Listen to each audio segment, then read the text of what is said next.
Hey everyone! Today I'm quickly reviewing the Roborock Saros 20 and answering the big question, is it worth your money?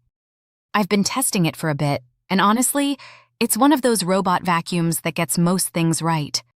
Setup is simple, the app is smooth, and mapping is impressively fast and accurate. It handles daily dust, pet hair, and crumbs without much fuss, and the suction power is solid even on carpets. What really stands out is how well it navigates around furniture. It rarely gets stuck, and it avoids obstacles better than many models in its price range. The mopping feature is decent too, though not a replacement for a proper deep clean. On the downside, it's not exactly cheap, and the dustbin still needs occasional emptying if you have pets or a large home. So, brief verdict. If you want a reliable, low-maintenance robot cleaner, the Saros 20 is definitely worth considering.